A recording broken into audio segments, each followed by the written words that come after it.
Convido o senhor e a senhora a agora acompanharmos as informações de Brasília. Foi uma semana de muita mobilização, movimentação, negociações nas duas casas, tanto no Senado quanto na Câmara dos Deputados Federais.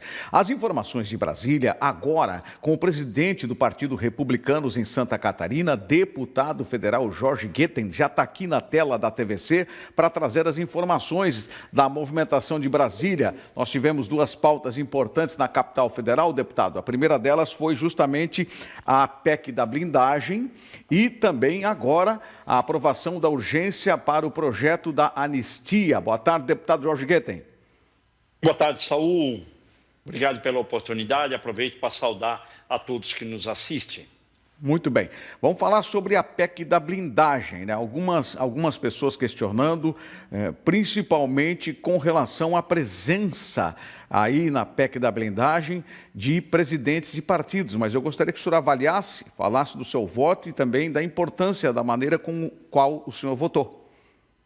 A Câmara dos Deputados, né, é bem eclética, são 513 parlamentares, então nós aprovamos a PEC, essa prerrogativa dos parlamentares, foi uma aprovação bem ampla, né, com várias pautas. Agora o Senado, que é a casa revisora dos projetos, então vai fazer os ajustes necessários. Foi incluído também os presidentes de partido, né? Então, e a gente seguiu a orientação foi conversado com o nosso líder, com o nosso presidente de partido no Republicanos, e a nossa bancada foi unânime, né, e acompanhou a orientação do partido.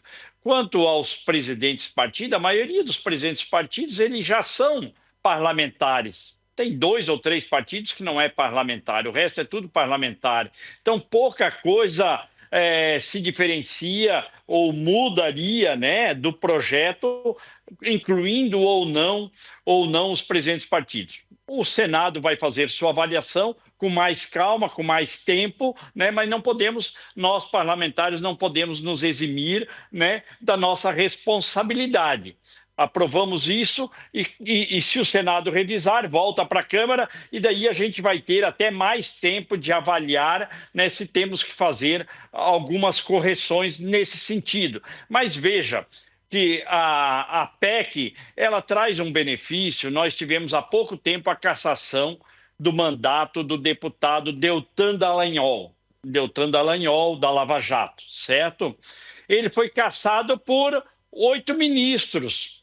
Então, essas injustiças é que nós temos que corrigir, porque muitas vezes é cometido injustiça, o parlamentar não está mais tendo, né, a liberdade de exercer a sua função, ou usar a tribuna, ou fazer comentário, porque conforme o comentário que faz, a justiça pode entender que aquilo não deveria ser feito e o parlamentar pode ser cassado, né? Então, essas aberrações é que a gente tem que, na nossa PEC, a gente está tentando acabar com isso, né? Mas não é proteger de forma alguma o parlamentar, porque o parlamentar também tem que responder por suas atitudes.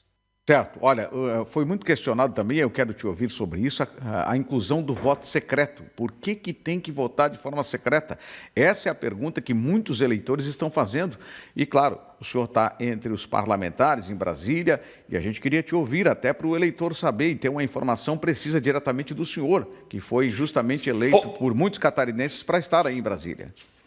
Saul, sem dúvida nenhuma eu não concordo, fomos voto vencido, né? E eu não concordo não, acho que tem que ser transparente as nossas ações, o nosso patrão, que é o contribuinte, que é a população, ele tem que acompanhar, e a rede social dá essa condição de ele acompanhar o exercício do nosso mandato, o que nós estamos fazendo, como é que nós estamos votando. Então, sem dúvida nenhuma que eu sou super favorável ao voto, ao voto nominal, que o deputado seja transparente no que ele votou. Nada de secreto. Eu acho que não pode ser nada secreto. Como é que o nosso patrão, o nosso eleitor, vai acompanhar as nossas ações? nós temos que ter consequências pelas nossas atitudes. Então, a gente tem que sempre fazer uma votação com muita responsabilidade e que também possa ser fiscalizado e acompanhado com transparência pelo eleitor. E eu penso que isso também vai mudar na Casa Revisora no Senado. E tem coisas que foi aprovado também, que juridicamente, ouvindo alguns juristas que eu ouvi ontem, né, que são inconstitucional. Então, portanto, vai ser corrigido, né? Então, algumas vezes a lei nasce, mas ela depois vai melhorando, né? Com os debates, com as conversas, com as escutas que a gente faz, a gente vai tendo condições de melhorar. E essa PEC também, ela vai ser melhorada e vai atender, sim, os anseios da população e os anseios também do Congresso Nacional, que não é só os deputados, mas é também os senadores. Quais os pontos que o senhor acha? O senhor falou aí que o Senado vai fazer uma análise mais precisa, mais criteriosa. Quais os pontos que o senhor acha que o Senado pode, quem sabe, mudar aí nessa PEC da blindagem?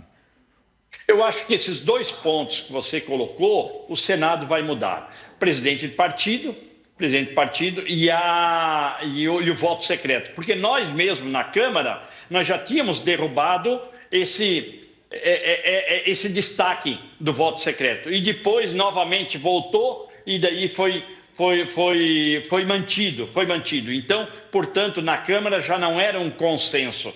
E o Senado, o senador Otto Alencar já colocou, que é o presidente da CCJ no Senado, que como está, a PEC não vai avançar. Então, eles vão fazer grandes ajustes e eu penso que até os deputados também, que quiserem, vão poder participar e contribuir lá na CCJ do Senado para melhorar essa PEC e atender os interesses dos parlamentares, o interesse no sentido de dar condições de a gente exercer o nosso mandato com segurança jurídica, com tranquilidade e, principalmente, livre expressão, nesse sentido. E outras correções que vai ser feita no Senado, nós vamos acompanhar, mas a intenção, eu acho, de todos é melhorar o ambiente político, pacificar o nosso país, é isso, e dar essa segurança para os parlamentares poderem exercer sua função com tranquilidade e fazer as entregas necessárias para o país. Bom, outro fato que mobilizou aí também vocês em Brasília e a gente daqui acompanhando, junto com o eleitor, junto com o público de Santa Catarina, até porque tem muitos catarinenses que estão presos, que foram presos naquele fatídico 8 de janeiro, foi justamente o projeto de lei, regime de urgência, inclusive aprovado nesta semana, que não vai precisar passar pelas comissões, sobre a anistia. Eu queria ouvir o senhor sobre isso, tal, e o que diz exatamente esse texto desse projeto de lei.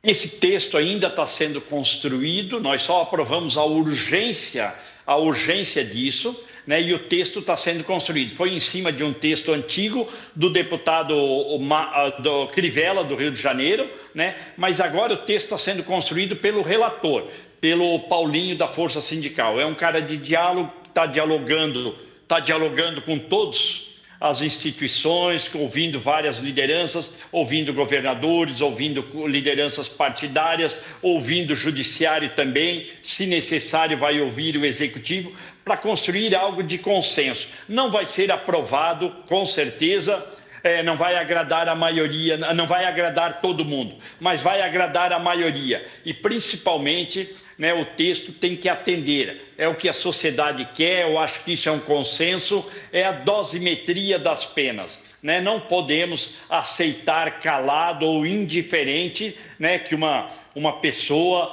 né, ingênua, uma pessoa que de repente foi lá e pichou, que não deve, mas acabou cometendo um vandalismo, seja penalizado como foi com 17 anos, com 15 anos de prisão. Isso não é justo, né, considerando o Código Penal brasileiro. Então, essas correções vai ser feita diminuindo consideravelmente a pena desse pessoal. Com certeza, a maioria, ou quem sabe a totalidade dessas pessoas que foram condenadas pelo vandalismo do 8 de janeiro, né, vão ser já absolvidas, porque elas já cumpriram mais de 2 anos de pena. Então, portanto, deve nessa correção, o relator deve diminuir consideravelmente as penas e eu não tenho dúvida nenhuma que o Congresso vai aceitar. Nós temos que construir algo palatável para o Judiciário, para o Senado e também para a sociedade como um todo. Não adianta a gente, eu penso que não vai a anistia de irrestrita, total e irrestrita, não vai passar, porque é inconstitucional. Todo mundo já falou, o Senado já falou também. Então nós temos que construir agora algo consensual que agrade a maioria. Então, o ótimo é inimigo do bom lá no Congresso, e em todo lugar é assim. Então nós temos que avançar de uma forma mais coerente para nós poder atender e passar essa pauta, sabe, Saul? Essa pauta está travando o Congresso, está travando o Brasil. Nós temos coisas importantes para aprovar lá, nós temos, por exemplo, a isenção do imposto de renda para nós aprovar, e está tudo travado. O Brasil temos que pacificar o país. Eu penso com essa lei da dosimetria, né, mudando a penalidade dessas pessoas que cometeram o vandalismo, que estão presas com uma penalidade muito grande, eu penso que daí a gente volta mais para a normalidade. Mas é claro que isso tudo vai acontecer nas próximas semanas, semana que vem, na outra semana, e daí nós vamos continuar, né, trabalhando com outras pautas que é importante também. Olha, muito obrigado, presidente do Partido Republicano, deputado federal Jorge Guetem, por essas informações do que aconteceu nesta semana em Brasília, que foram os dois fatos, né, a PEC da blindagem e o PL da anistia. A gente vai seguir acompanhando e sempre que necessário vamos convocá-lo para vir aqui trazer as informações de forma detalhada do que acontece no Congresso Nacional aí em Brasília. Muito obrigado ao senhor, um bom final de semana, a gente vai seguir acompanhando.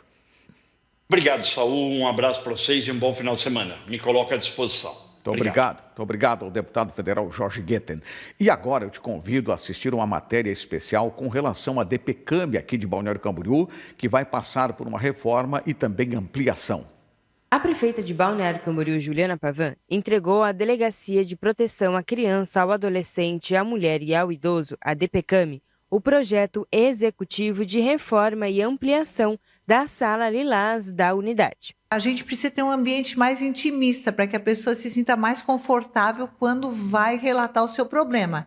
Principalmente porque os problemas que são trazidos aqui para a DPCAM, eles são quase todos de foro íntimo da pessoa, né? Violência doméstica quando envolve casais, né? Tem questão também que envolve abuso sexual contra crianças e adolescentes. Nós trabalhamos assim com crimes do Estatuto do Idoso, então com o idoso você tem que ter uma dinâmica para tratar com ele, até deixar bem claro que a gente vai ter uma acessibilidade dentro dos padrões de construções de ISO 9000. Muitas pessoas como cadeirantes vêm aqui na delegacia e elas não têm esse acesso facilitado aqui no interior da delegacia. Atualmente, a DPCAM de Balneário Camboriú tem um espaço de acolhimento que conta com uma brinquedoteca, um espaço que oferece conforto à criança enquanto a mãe dá o seu depoimento. Com a reforma, a DPCAM terá mais acessibilidade e espaço para acolher mulheres que sofrem violência, evitando que a vítima fique exposta na delegacia. Como muitas vezes as mulheres chegam à delegacia acompanhada dos filhos, a Sala Lilás estará equipada com a brinquedoteca. Agora, com o projeto finalizado, o próximo passo será abrir a licitação para definir a empresa que irá executar os serviços. Nós estivemos lá quando aconteceu a inauguração da Sala Lilás e pretendemos estar também quando esta reforma, esta ampliação ser concluída. Essa é uma pauta importante, é um momento difícil das mulheres, dos menores, dos idosos, e aí precisa ter um ambiente diferenciado para poder atendê-los, porque eles já vêm de um trauma. A Icla Araújo está aqui na tela da TVC para trazer as informações, inclusive eu sei que o vice-prefeito Josias da Silva esteve lá no município de Criciúma participando de um evento, um congresso de cidades inteligentes, e Camboriú recebeu um prêmio. Icla, boa tarde. Boa tarde, Sal. Boa tarde a todos de casa. É isso mesmo. A Prefeitura de Camboriú, o prefeito de Camboriú, recebeu esse prêmio em relação às cidades inteligentes, que destaca, então, o uso de tecnologia para melhorar os atendimentos e os serviços públicos prestados à comunidade de Camboriú. Vale destacar que esse prêmio ele vem de encontro ao novo formato que é colocado aqui na Secretaria de Planejamento de Serviços Públicos oferecidos à comunidade, que é completamente digital. Agora, as pessoas podem fazer várias consultas por meio dessa nova plataforma da Secretaria de Planejamento, que agora está ajudando a melhorar o atendimento, a facilitar o atendimento e agilizar também todos os atendimentos que são prestados pela Secretaria. E esse prêmio ele vem de encontro a esse novo momento do município, que destaca a utilização aí da tecnologia para melhorar os serviços públicos prestados para a comunidade aqui no município de Camboriú. Então, essa que é mais uma conquista, o prefeito que ganha esse prêmio, né, esse mérito sobre os serviços prestados à comunidade. E agora fica a nossa parabenização ao município de Camboriú. E, com certeza, a partir de agora, mais e mais serviços prestados à comunidade terão esse novo desafio, que é de deixar o papel de lado e participar desse novo momento da tecnologia, que é trazer mais facilidade à comunidade de Camboriú por meio da tecnologia. Tá certo. Olha aí, Icla Araújo, parabéns ao prefeito Leonel Pavan pela sua ousadia implantando esse sistema e, obviamente, principalmente depois desse reconhecimento no Congresso de Cidades Inteligentes, deve acontecer de muitos municípios virem ver exatamente como é que funciona esse programa implantado aqui em Camboriú. Eu estou sabendo, Icla, que esse final de semana você vai trabalhar, então eu já vou te desejar bom trabalho. E se puder, passa na Farroupilha aqui de Balneário Camboriú. Um abraço para você. Muito obrigada, Sol. Uma boa tarde para você e para todos de casa. E vale destacar, começou a chover aqui em Camboriú, então não sai de casa sem ter um guarda-chuva. Boa tarde, Sol. Tá certo, boa tarde. Muito obrigado pelas informações. É verdade mesmo, hein? Já choveu hoje no período da manhã e provavelmente agora no período da tarde pode chover. Então é bom sair prevenido. A gente faz um intervalo agora. Depois do intervalo, o Parque Raimundo Malta tem biblioteca com mais de 800 livros e também a previsão do tempo.